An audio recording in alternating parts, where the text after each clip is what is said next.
This is pages 8 and 9, Threats to Wetlands, from Mr. Hassert's Wetlands PDF. Threats to wetlands. What is the status of our nation's wetlands? More than 220 million acres of wetlands are thought to have existed in the lower 48 states in the 1600s. Since then, extensive losses have occurred, and more than half of our original wetlands have been drained and converted to other uses. The mid-1950s to the mid-1970s were a time of major national wetland loss. Since then, the rate of loss has slowed. The National Audubon Society notes that bird populations continue to decrease as wetlands are destroyed. In the past 15 years alone, the continental duck breeding population fell from 45 million to 31 million birds, a decline of 31%. The number of birds migrating over the Gulf of Mexico, which rely on coastal wetlands as staging areas, especially in Louisiana and Mississippi, has decreased by one-half since the mid-1960s. Approximately 100 million wetland acres remain in the 48 contiguous United States, but they continue to be lost at a rate of about 60,000 acres annually. Draining wetlands for agricultural purposes is significant but declining, while the development pressure is emerging as the largest cause of wetland loss. Unfortunately, many remaining wetlands are in poor condition, and many created wetlands fail to replace the diverse plant and animal communities of those destroyed. When a wetland functions properly, it provides water quality protection, fish and wildlife habitat, natural floodwater storage, and a reduction of the erosive potential of surface water. A degraded wetland is less able to effectively perform these functions.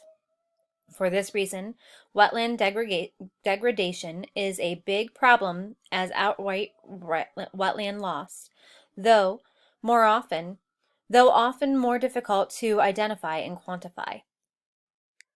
What is adversely affecting our wetlands? Human activities cause wetland degradation and loss by changing water quality, quantity, and flow rates, increasing pollutant inputs, and changing species composition as a result of disturbance and the introduction of non-native species. Common human activities that cause degradation include the following. Hydraulic altercations. A wetland's characteristics evolve when hydraulic conditions cause the water table to saturate or inundate the soil for a certain amount of time each year. Any change in hydrology can significantly alter the soil chemistry and plant and animal communities. Common hydraulic alterations in wetland areas include deposition of fill material for development, drainage for development, farming, and mosquito control, dredging and stream channelization for navigation, development, and flood control, diking and damming to form ponds and lakes, diversion of flow to or from wetlands, an addition of impervious surfaces in the watershed, thereby increasing water and pollutant runoff into wetlands. Pollutant inputs. Although wetlands are capable of absorbing pollutants from the surface water, there is a limit to their capacity to do so. The primary pollutants causing wetland degradation are sediment, fertilizer, human sewage, animal waste, road salts, pesticides, heavy metals, and selenium. Pollutants can originate from many sources, including runoff from urban agricultural, silvicultural, and mining areas, air pollution from cars, factories, and power plants, oil landfills and dumps that leak toxic substances, and marinas where boats increase turbidity and release pollutants. Destroying or degrading wetlands can lead to serious consequences such as increased flooding, extinction of species, and decline in water quality. We can avoid these consequences by maintaining the valuable wetlands we still have and restoring the lost and impaired wetlands where possible. This is a percentage of wetlands acreage lost from 1780s to the 1980s. All of these numbers are the percentages that have been lost. Pennsylvania has lost over half of its wetlands since the 1780s. 22 states have lost at least 50% of their original wetlands. Since the 1970s, the most extensive losses have been in Louisiana, Mississippi, Arkansas, Florida, South Carolina, and North Carolina. Vegetation damage. Wetland plants are susceptible to the degradation if subjected to hydrological changes,